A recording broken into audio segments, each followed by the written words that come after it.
Shalom, salam sejahtera bagi kita semua. Di dalam kehidupan kita sehari-hari, kita sering tidak menyadari kasih sayang terhadap sesama kita manusia. Sebagai contohnya, saya sendiri sebagai seorang pelajar, pasti pernah diberikan tugas oleh guru saya. Dan terkadang, saya mengabaikan tugas tersebut. Dan pada keesokan harinya, saya dihukum. Pada saat dihukum, saya berpikir bahwa hukuman yang diberikan guru tersebut ialah sebagai rasa benci, sebagai rasa dengki kepada saya karena saya tidak mengerjakan tugas tersebut. Bacaan Injil kita pada hari ini diambil dari Injil Lukas 15 ayat 11 sampai 32. Bacaan kita pada hari ini bercerita tentang perumpamaan anak yang hilang. Pada perumpamaan anak yang hilang ini terdapat 3 tokoh utama. Yang pertama itu seorang bapa yang memiliki 2 orang anak, yaitu si sulung dan si bungsu. Si bungsu kemudian meminta agar ayahnya membagi-bagikan harta hak miliknya kepadanya, dan yang dilakukan oleh ayahnya ialah menuruti permintaan anak si bungsu tersebut. Ia membagi-bagikan hartanya kepada anak si bungsu dan anak si sulung dengan sama rata. Sesudah anak bungsu menerima harta hak miliknya, apa yang dilakukan anak si bungsu? Yang dilakukan anak si bungsu ialah berfoya-foya, menyia-nyiakan, menghambur-hamburkan, sehingga dia mengalami rasa resah, rasa kesulitan. Di tengah-tengah ia mengalami rasa kesulitan tersebut, ia kembali mengingat bapaknya. Ia ingin bertobat, ia ingin kembali kepada bapaknya agar kehidupannya tertolong.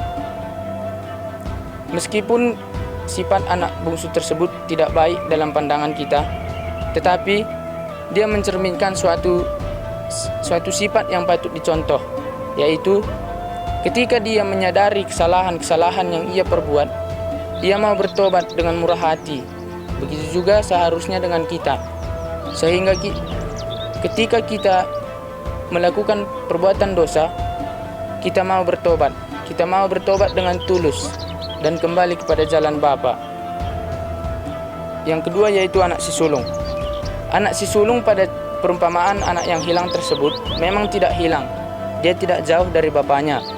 Namun, sifat buruk yang dimiliki oleh anak sulung tersebut ialah ia merasa iri hati kepada saudaranya karena berpikir bahwa bapaknya tersebut telah tidak berperilaku adil kepada sesama mereka.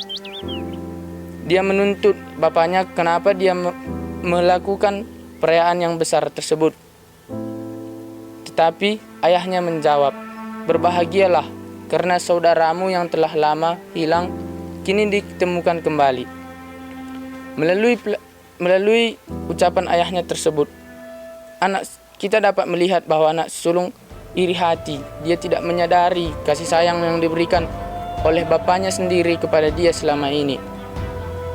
Saudara-saudara yang terkasih, bacaan kita pada hari ini bercerita tentang perumpamaan anak yang hilang. Di dalam perumpamaan anak yang hilang tersebut memiliki 3 gambaran tokoh yang sangat dekat pada kehidupan kita. Yang pertama yaitu seorang bapa.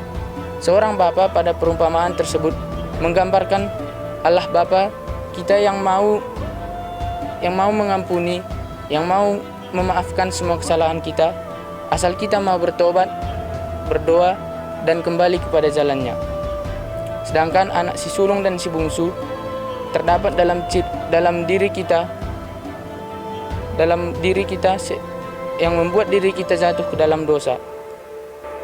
Saudara-saudara yang terkasih, melalui renungan ini saya harap saudara-saudara sekalian dapat merenungkan apakah kita bertindak sebagai seorang anak si sulung yang merasa iri hati, atau bertindak sebagai seorang bapa yang mampu mengampuni seorang anaknya yang mengalami kesalahan tersebut. Semoga dengan renungan ini kita dibawa kepada jalan yang benar.